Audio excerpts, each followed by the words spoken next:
Prince Mahesh Babu land mark మూవీకి సర్వం సిద్ధమైనట్లు సమాచారం. ప్రిన్స్ ని హీరోగా లాంచ్ చేసిన ప్రొడ్యూసర్ తో పాటు మహేష్ బాబుతో మల్టీ స్టారర్ మూవీ తీసిన ప్రొడ్యూసర్ సంయుక్తంగా నిర్మించనున్నారట. ఇక ఈ ల్యాండ్ మార్క్ మూవీ ఓ యంగ్ డైరెక్టర్ దర్శకత్వం వహించబోతున్నట్లు సమాచారం. మహేష్ బాబు మైల్ స్టోన్ మూవీకి సంబంధించి గ్రౌండ్ ప్రిపరేషన్ జరుగుతుందట. ఇప్పటి వరకు 22 సినిమాలు కంప్లీట్ చేసిన ప్రిన్స్ ప్రస్తుతం మురుగదాస్ డైరెక్షన్ లో 23వ సినిమా చేస్తున్నాడు. ఇంకా టైటిల్ ఫిక్స్ కానీ ఈ మూవీ శరవేగంగా షూటింగ్ జరుపుకుంటోంది. ఈ సినిమాను సమ్మర్ కానుకగా రిలీజ్ చేసేందుకు ప్లాన్ చేస్తున్నారు. ఆ వెంటనే మహేష్ 24వ సినిమాను కొరటాల శివ డైరెక్షన్ లో చేయడానికి గ్రీన్ సిగ్నల్ కూడా ఇచ్చాడు. ఆ మధ్య వీరి మూవీ ముహూర్తం కూడా జరుపుకుంది. ఇక ఆ తర్వాత చేయబోయే ల్యాండ్ మార్క్ 25వ సినిమాకి కూడా అంతా సిద్ధమైనట్లు సమాచారం. ఇండస్ట్రీలో 25వ సినిమా అంటే ప్రెస్టీజియస్ గా తీసుకుంటారు. అయితే తన 25వ సినిమాను కూడా ప్రిన్స్ చాలా గ్రాండ్ గా ఉండేలా జాగ్రత్త పడుతున్నాడట.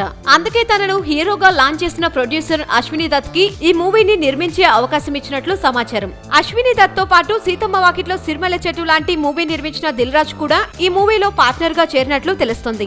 మహేష్ బాబు 25వ సినిమాకి వంశీ పైడిపల్లి దర్శకత్వం వహించనున్నట్లు తెలుస్తుంది. ఊపిరి లాంటి మెమరబుల్ సక్సెస్ తో ఇండస్ట్రీని ఆకర్షించిన ఈ దర్శకుడు ప్రిన్స్ ల్యాండ్ మార్క్ మూవీ కోసం ఓ ఫీల్ గుడ్ స్టోరీని రెడీ చేసినట్లు వినిపిస్తుంది. స్టోరీ విన్న మహేష్ వెంటనే దర్శకుడికి ఓకే కూడా చెప్పాడట. ఈ స్టోరీ అమెరికా బేస్డ్ గా సాగే చక్కటి ఫ్యామిలీ మూవీ అని సమాచారం. వచ్చే ఏడాది ద్వితీయార్థంలో ఈ చిత్రం సెట్స్ పైకి వెళ్తుందని వినికిడి. వీలైతే లైక్, కుదిరితే కామెంట్ పెట్టండి. ఇలాంటి ఇంట్రెస్టింగ్ బ్రేకింగ్ బిగ్ న్యూస్ మాకు తెలిసిన వెంటనే మీకు తెలియజేస్తాం.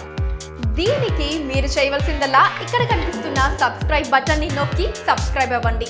అండ్ ఇంకో విషయం, పక్కనే ఒక గంట సింబల్ కనిపిస్తుంది కదా, దాన్ని నొక్కారనుకోండి మేం చేసే వీడియో అప్డేట్స్, నోటిఫికేషన్స్ అన్నిటితో మీ డివైస్లో వాలిపోతాం.